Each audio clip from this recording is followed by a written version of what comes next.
for 45 minutes, Spurs were embarrassed. Spurs were played off the park by Aston Villa. But that second half, that's a proper fucking cup tie, bro. I ain't gonna lie to you, that's a proper fucking cup tie. That second half had everything.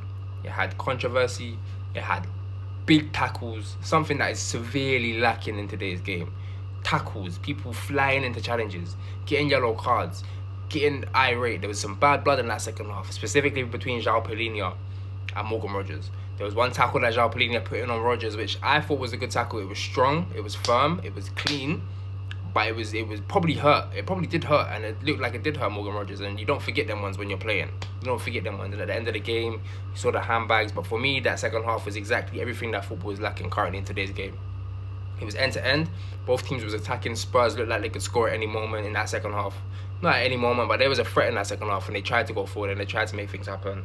Obviously, got the goal with Odegaard in the second half to make the game interesting. But Villa, I think overall, were the better side and deserved to go through. But I just enjoyed watching that second half performance, man. In the first half, Villa just played some liquid football. Spurs couldn't get near Villa in that first half. Rogers, Buendia, Tielemans, McGinn receiving between the lines, Donyell Marlon just kicking ball.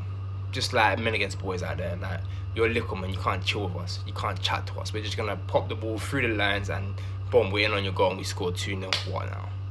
That's what it was like. Second half, Spurs came out and they done their thing. But let's talk about the gaffer. Spurs fans have been calling for him to get sacked for a long time. And I just experienced my manager getting sacked. And it's an amazing feeling. Let me keep it a buck. When your manager's trash, when your manager's a dickhead and he's making your team play like a flipping bunch of knacks, just collapse, it's a good feeling.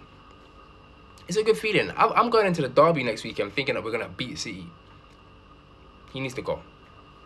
He's got to go, man. Spurs, I think they're 12th or 13th in the league at the moment. But how the league is, they're not out of European race if they want to achieve something this season. They've got no cup competitions to play for.